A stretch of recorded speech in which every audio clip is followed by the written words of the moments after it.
کیا ہے؟ آپ کی پیروی کرنا، آپ کے حکم کو ماننا۔ اگر انسان جو ہے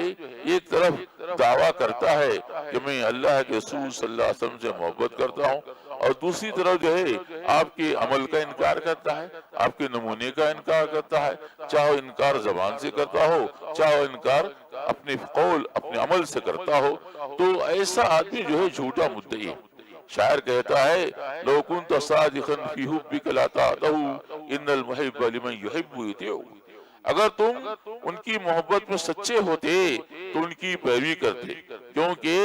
محبت کرنے والا اپنے محبوب کے حکم کو مانتا ہے۔ اور شاعر کہتا ہے کہ تم جو ہے تدعی حب الہ وتعصیہ، یعنی ان السفینۃ لا تجری الجسی، تم جو ہے اللہ کی محبت کا دعویٰ کرتے ہو اور اس کی نافرمانی کرتے ہو۔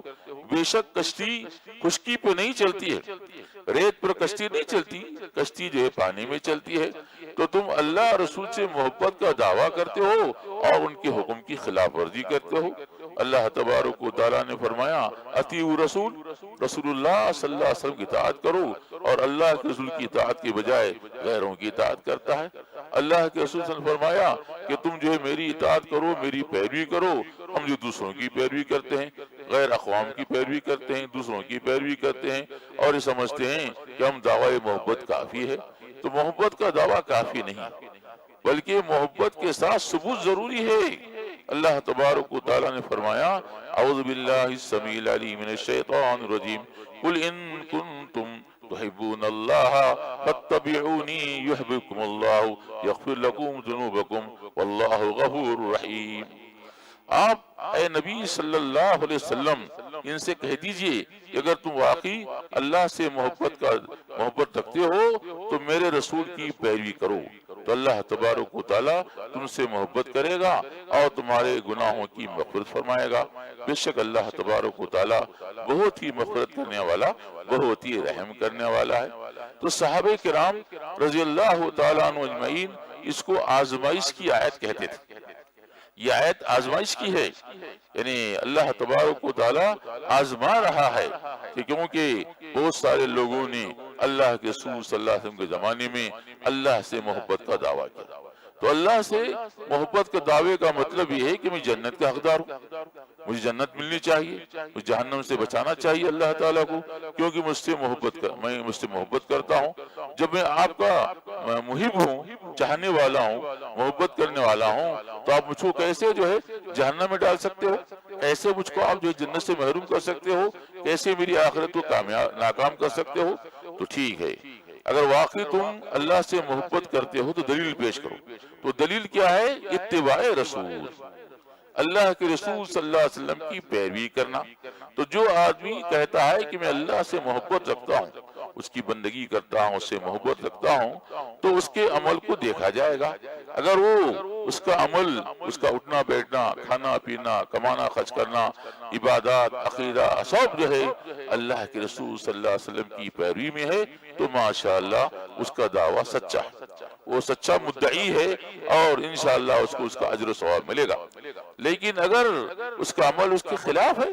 زبان سے ایک بات بولتا کہ میں اللہ سے محبت رکھتا ہوں، میں اللہ کے رسول صلی اللہ علیہ وسلم سے محبت رکھتا ہوں، اور وہی کام کرتا ہے جس سے ان کی مخالفت لازم آتی ہے۔ اللہ تبارک و تعالیٰ نے توحید کا حکم دیا، شرک سے بچنے کا حکم دیا، شرک کرتا ہے۔ اللہ تبارک و تعالیٰ نے ایمان لانے کا حکم دیا، کفر سے بچنے کا حکم دیا، کفریہ کام کرتا ہے، کفریہ باتیں کہتا ہے۔ اللہ تبارک و تعالیٰ نے اس کی بندگی کا حکم دیا، تو بندگی کے بجائے نافرمانی کرتا ہے۔ اور اسی طرح اللہ کے رسول صلی اللہ علیہ وسلم نے اپنے نمونے کو اختیار کرنے کا حکم دیا کہ میں تمہارا نمونہ ہوں، مجھ سے عقیدہ سیکھو، اخلاق سیکھو، عبادات سیکھو، معاملات سیکھو۔ اس کے بجائے وہ دوسرے کام کرتا ہے، وہی کام کرتا ہے جو اللہ کے رسول صلی اللہ علیہ وسلم کی مخالفت میں ہے، بدعتیں ایجاد کرتا ہے، بدعتوں کی تائید کرتا ہے، خرافات میں جاتا ہے، شرکیات کرتا ہے، نماز چھوڑ دیتا ہے، روزہ چھوڑ دیتا ہے، اور جو ہے زکوٰۃ ادا نہیں کرتا، جھوٹ بولتا ہے، دھوکہ دیتا ہے، فریب کرتا ہے، وغیرہ وغیرہ، یعنی وہ کام کرتا ہے جس کو اللہ تبارک و تعالیٰ نے ناپسند فرمایا۔ اور سختی سے ان کی مذمت کی اور وہ کام کرتا ہے تو ایسا مدعی جھوٹا مدعی، تو جھوٹے مدعی کو ذلت اور خاری اور ناکامی کے سوا کچھ حاصل نہیں ہو سکتا۔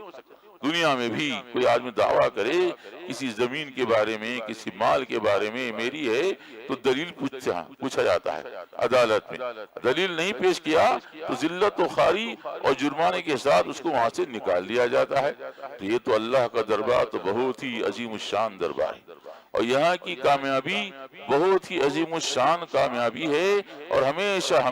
حاصل ہونے والی ہے، اور یہاں کی ناکامی بہت ہی خطرناک، بہت ہی تکلیف دہ ناکامی ہے اور ہمیشہ اس کا عذاب ہے۔ تو اللہ تبارک و تعالی انصاف کی ترازو گاڑ دے گا، بندوں کے دعووں کو، بندوں کے عمل کو پیش کیا جائے گا اور کہا جائے گا اقرأ کتابک کفی بنفسک اليوم علیک حسیبا۔ تو دنیا میں دعویٰ کرتا تھا ایمان کا، اسلام کا، تو کیا تم دعوے میں سچا تھا؟ یہ دیکھ تیرا عمل ہے، تو بدعتی کام کرتا تھا، تو کفریہ باتیں کہتا تھا، کفریہ عمل کرتا تھا، اللہ کی حرام کردہ چیزوں کا ارتکاب کرتا تھا، اس کے فرائض سے غافل رہتا تھا، من مانی کام کرتا تھا، خواہش نفس کی پیروی کرتا تھا، دوسروں کی پیروی کرتا تھا۔ تو پڑھ اپنے نامہ اعمال کو اور بتا کیا فرشتوں نے جو ہے ظلم کیا، جھوٹ لکھا، تہمت لگائی، غلط لکھا انہوں نے؟ نہیں، بلکہ تم جو ہے خود اپنا حساب کتاب کرنے کے لیے کافی ہو گئے، وہ پریشانی اور ذلت کا دن ہوگا۔ اس لیے اللہ تبارک و تعالیٰ نے بار بار آخرت کے میدان حشر کے مناظر کو ذکر فرمایا تاکہ انسان متنبہ ہو جائے، آگاہ ہو جائے، ہوشیار ہو جائے، چمک جائے اور اپنے اعمال کا جائزہ لے۔ تو آج امت مسلمہ میں یہی حال ہے، دعویٰ ایک ہے، عمل ایک ہے۔ حب الہی کو تو بھول گئے لوگ بہت زیادہ، حالانکہ وہی اصل ہے، اللہ کی محبت ہی اصل ہے،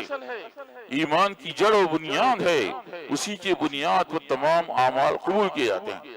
اور اس کے بعد اللہ کے رسول صلی اللہ علیہ وسلم کی محبت ہے، اور یہ محبت کا دعویٰ محض دعویٰ ہے، جھوٹا دعویٰ ہے۔ اللہ کے رسول صلی اللہ علیہ وسلم نے جو تعلیمات ہم کو پیش فرمائی اللہ کی طرف سے، اس میں کہیں بھی جو ہے انبیاء کرام کی یوم ولادت، یوم وفات منانے کا ذکر نہیں ہے،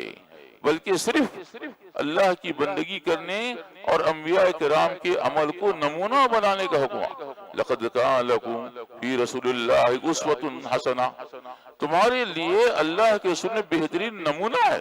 یعنی کیسے بندگی کرو، کیسے اللہ کو راضی کرو، کیسے اخلاق اختیار کرو، کیسے معاملات میں اچھے رہو، یہ نمونہ ہے۔ فرمایا اللہ کے رسول صلی اللہ علیہ وسلم کو فَبِهُدَاهُ مُقْتَدِي، اے نبی صلی اللہ علیہ وسلم، یہ جو رسول گزرے ہیں حضرت نوح علیہ السلام، ابراہیم علیہ السلام، اور جو موسیٰ علیہ السلام، عیسیٰ علیہ السلام، وہ 23 انبیاء کرام کا ذکر ہے، رسولوں کا ذکر ہے۔ اس کے بعد اللہ تعالیٰ نے فرمایا اولئک الذین ھدی اللہ فبہداہ مقتدی، یہ وہ لوگ ہیں جن کو اللہ تبارک و تعالیٰ نے ہدایت دیا ہے، اور تم اے نبی صلی اللہ علیہ وسلم آپ کو مخاطب کیا گیا، ورنہ مخاطب تو ہم ہیں اصل، کہ اے مسلمانوں تم جو ہے ان کی پیروی کرو، تمہارے رسول کی پیروی کرو، حضرت محمد صلی اللہ علیہ وسلم کی اور انبیاء کرام علیہم السلام کی پیروی کرو۔ تو کسی بھی نبی کی جو ہے نہ یوم وفات کا ذکر ہے، نہ یوم پیدائش کا ذکر ہے، کیونکہ یہ شخصی چیزیں ہیں۔ اصل کام تو ان کا یہ تھا کہ لوگوں کو ایک اللہ کی بندگی کی دعوت دے اور اعمال کی اصلاح کریں اور جنت کے راستے کو واضح کریں اور اللہ کی بندگی کو خوب واضح کریں، تمام اعمال میں، جذبات میں، ہر چیز میں اللہ ہی سے لو لگانا، چاہے ہم کو